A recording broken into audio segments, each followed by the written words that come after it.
Sim, veja o que o salmista nos diz, ainda aí no verso 6, depois que ele diz: confessei-te o meu pecado, a minha iniquidade não mais ocultei, confessarei ao Senhor das minhas transgressões e tu perdoaste a iniquidade do meu pecado.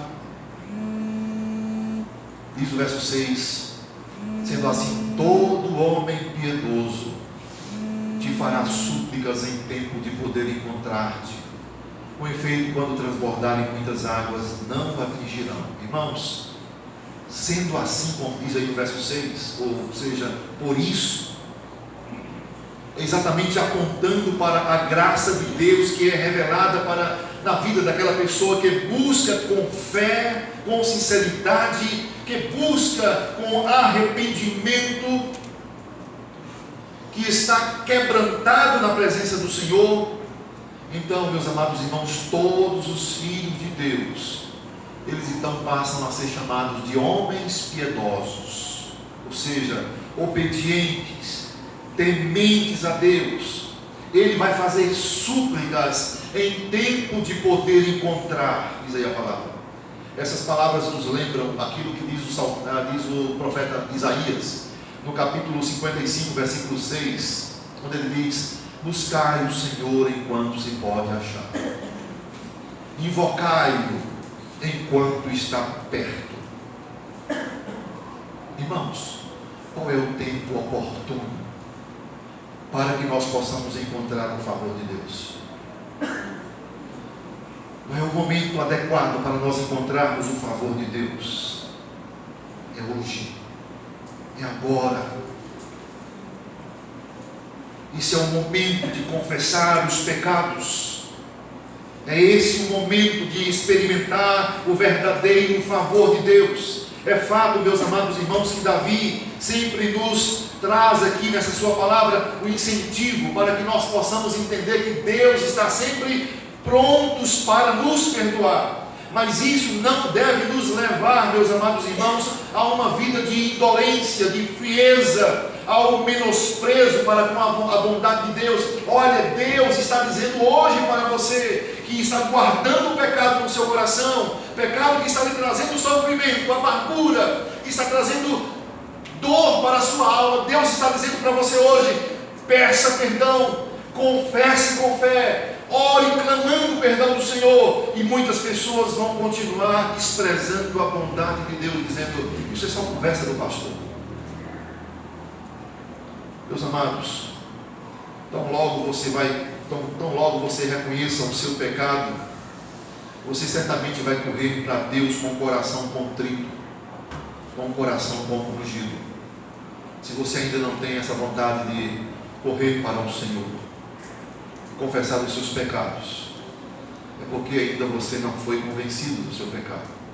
A confiança em Deus não somente nos faz aproximados de Deus, não apenas nos achega ao Senhor, fazendo-nos pedir perdão ao Senhor, como também, meus amados irmãos, a confiança de Deus nos faz abrigar em Deus. A confiança no Senhor nos faz confiar plenamente que nós estamos nas mãos do Senhor, como um esconderijo. Sabe, irmãos, tem muitas pessoas que dizem: eu não posso confessar os meus pecados porque vai todo mundo me odiar. Quando eu confessar os meus pecados, as pessoas vão falar mal de mim, eu vou perder meu status. Mas o salmista, ele era rei, irmãos. Ele era um rei. Ele poderia muito bem, quando Natan chegou para acusá-lo, ele poderia muito bem, quando Natan falou assim: olha, o Senhor é o pecador, é o Senhor que deve morrer. Davi poderia muito bem chamar o seu exército e dizer: olha, mate esse pastorzinho aqui, vamos dar fim a esse profeta que veio me importunar.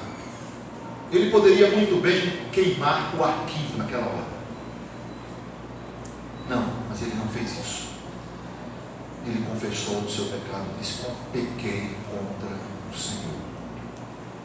Meus amados irmãos, Deus transformara a situação de angústia, de dor que estava no coração de Davi, Deus transformou tudo aquilo em alegres cantos de livramento, conforme diz aí o texto.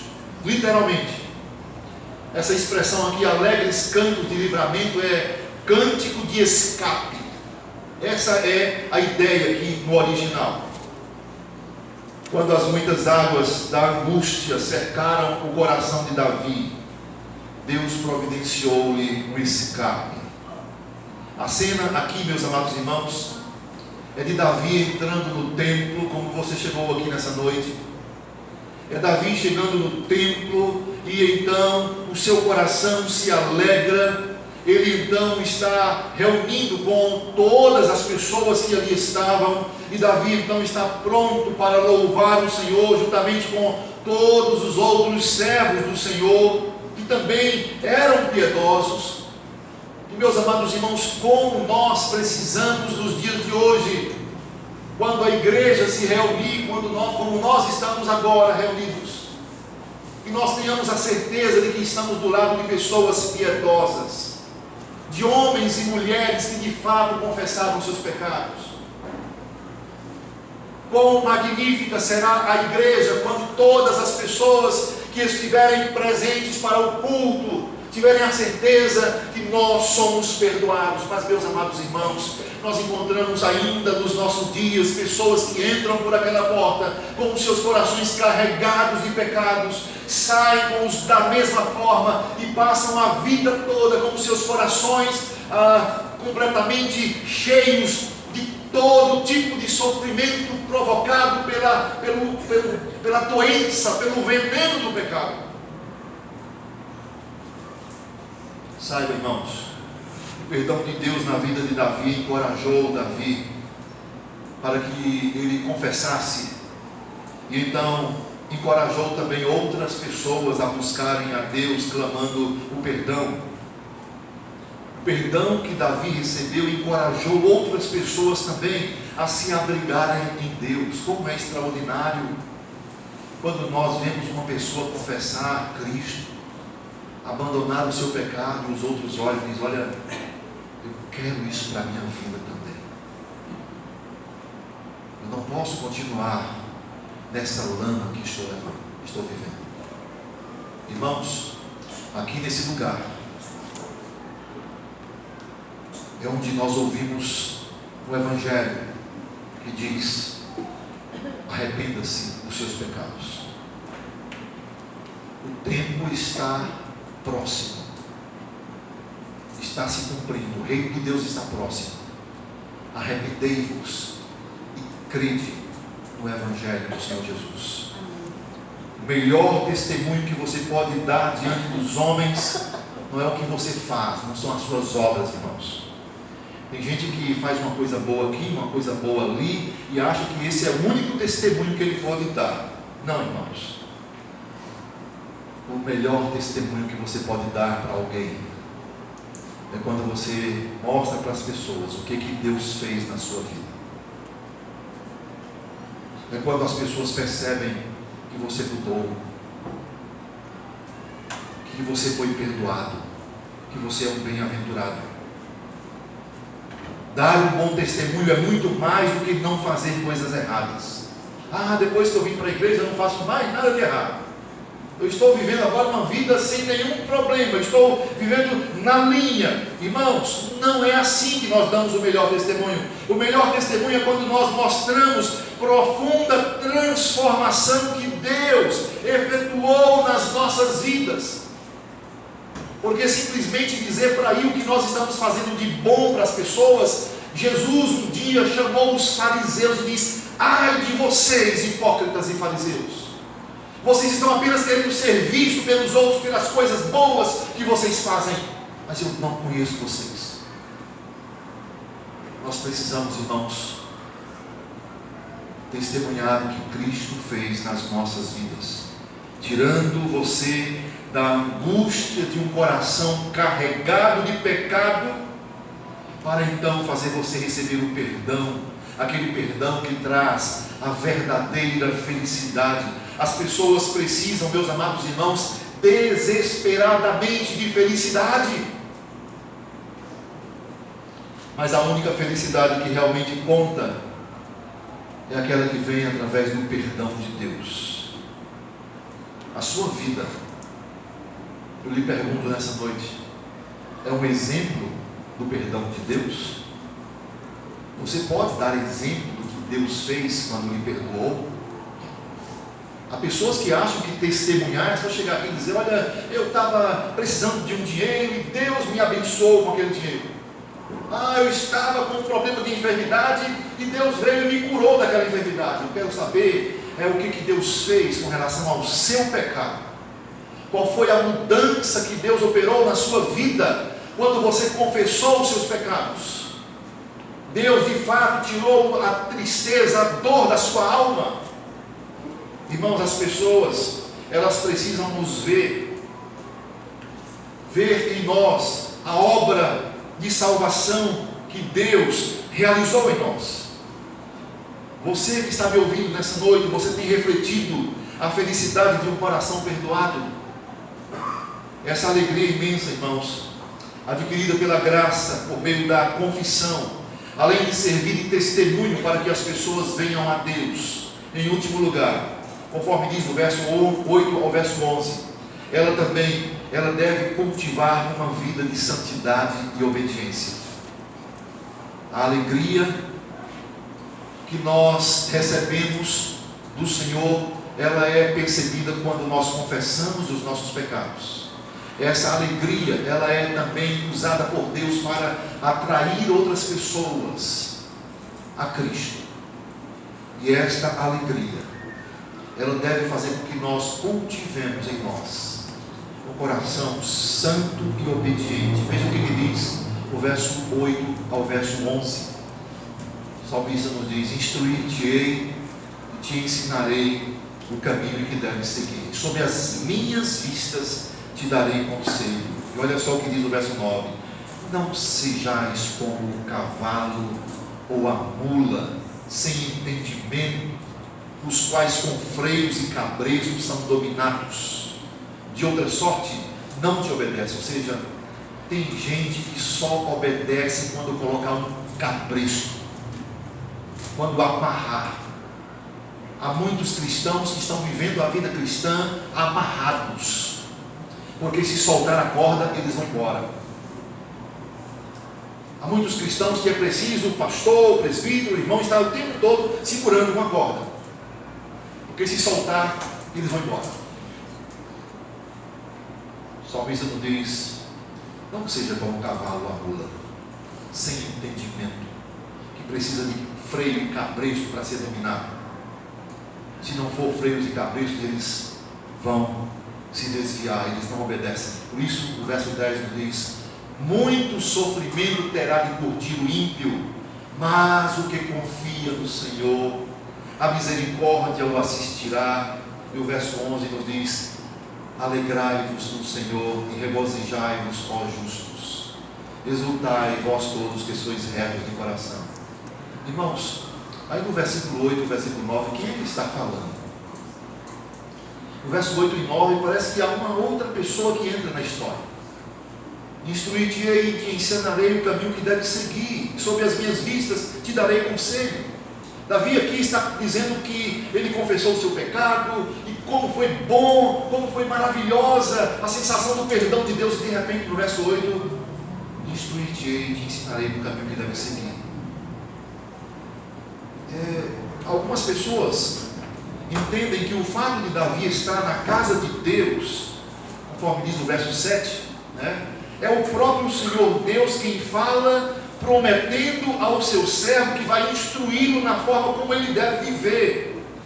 Davi chega na casa do Senhor, confessa o seu pecado, então sua vida é transformada, ele sente alegria, e Deus então diz: olha, agora eu vou te instruir o caminho que você vai seguir, Davi. As minhas vistas estarão te acompanhando. Olha, irmãos, que coisa extraordinária. Quando nós confessamos os nossos pecados, Deus diz: agora, meu filho, eu vou olhar para você, eu vou orientar você a respeito do caminho que você deve seguir. Sob as minhas vistas, eu vou lhe dar conselho. Algumas pessoas acham que ali era o momento em que Deus havia falado a Davi. Outros entendem que é Davi se dirigindo aos homens piedosos, aqueles que estavam cercando Davi ali no templo, no momento em que eles entoavam alegres cantos de livramento. Veja, irmãos, no versículo 7, ele fala que Deus concedeu a eles alegres cantos de livramento ali no templo. Contudo, o mais importante aqui, irmãos, é entendermos que esse versículo 8 até o versículo 11, eles estão tocando num ponto muito importante para nós. Eles estão falando sobre santidade, obediência como resultado do perdão de Deus. A consequência do perdão é uma vida de obediência e santidade. Nós vimos, meus amados irmãos, em outros salmos, na Bíblia Sagrada, ela fala sobre caminhos exatamente no sentido figurado, e aqui nesse texto quer dizer comportamento. Ensinarei-nos no comportamento que você deve ter daqui para frente. Quando você confessa o seu pecado, Deus diz: olha, agora o seu comportamento será orientado por mim.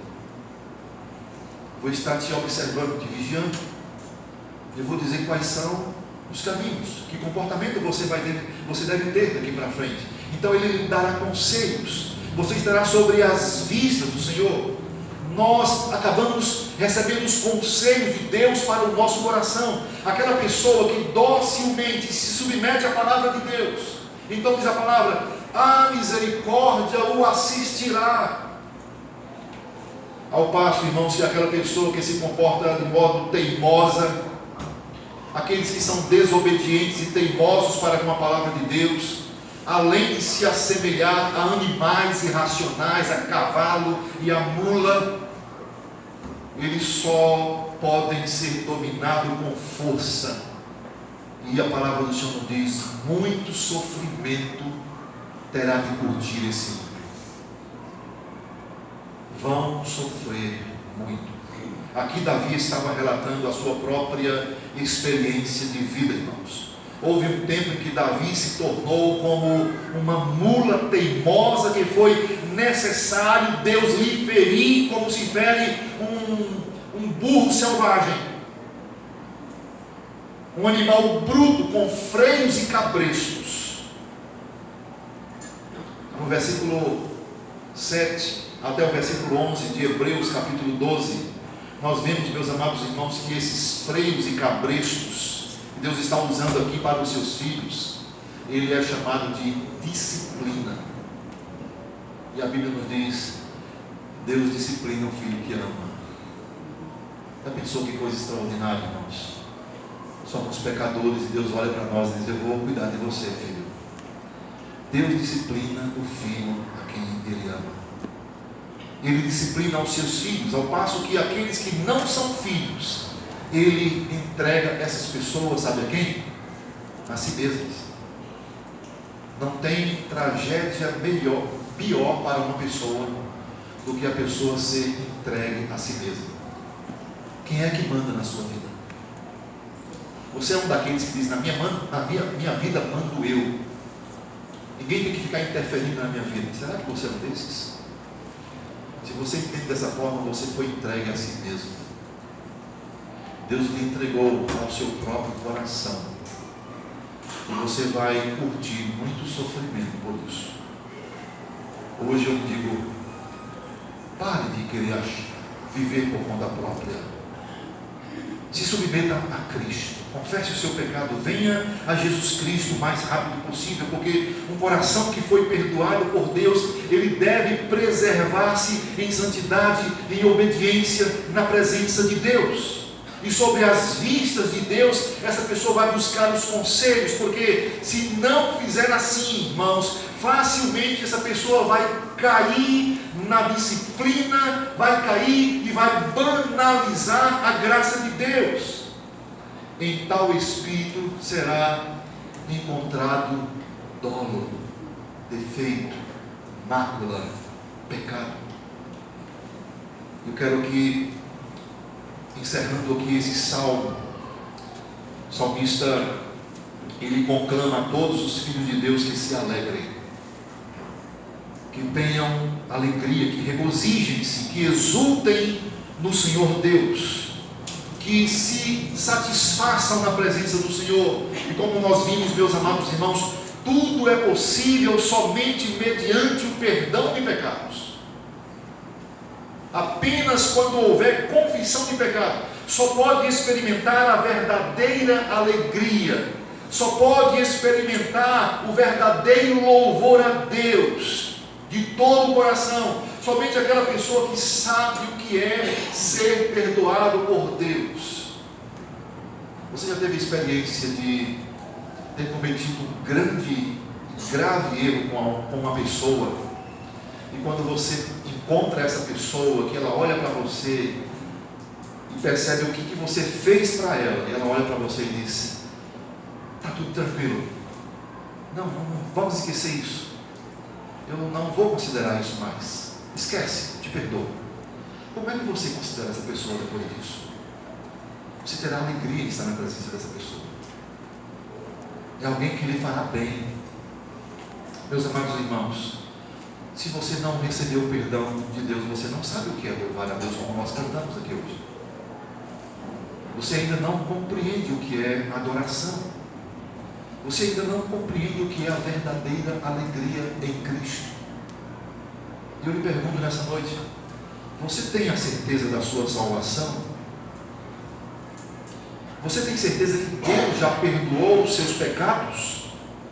Para que você possa saber a resposta a isso, se você tem certeza da salvação, se Deus perdoou os seus pecados, então você deve olhar para a sua própria vida, e então você deve se ver, saber se você está vivendo em santidade e obediência à palavra de Deus. Aí você saberá se Deus te perdoou ou não.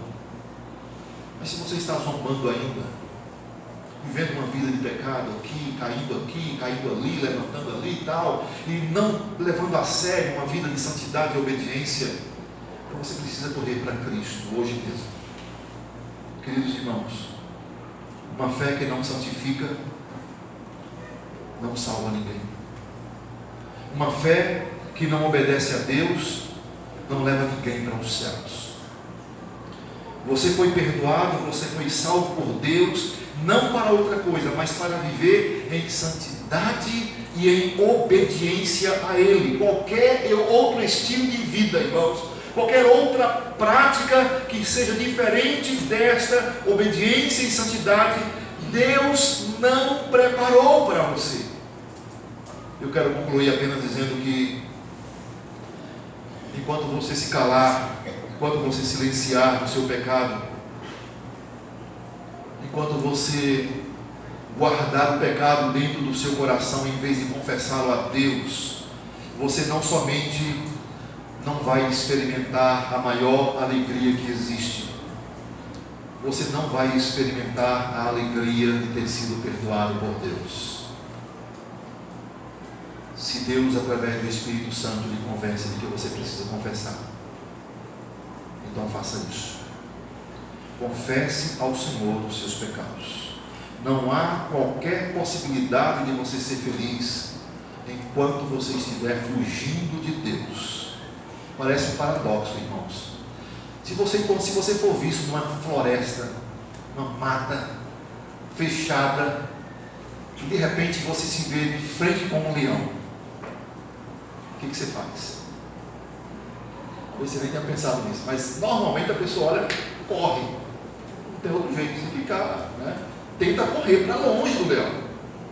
O paradoxo do Evangelho é: se você se vê na lama, no pecado, abalado, num momento de perigo de vida, e você encontrar o leão da tribo de Judá,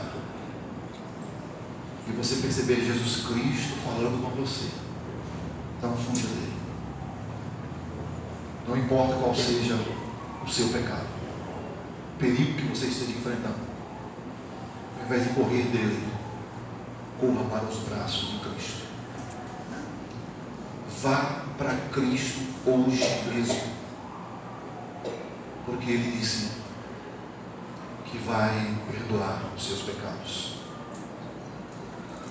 Que o Senhor nos abençoe com Sua palavra. O Senhor nos dê o rumo que nós precisamos para vivermos bem-aventurados e felizes nessa terra. Vamos orar, irmãos.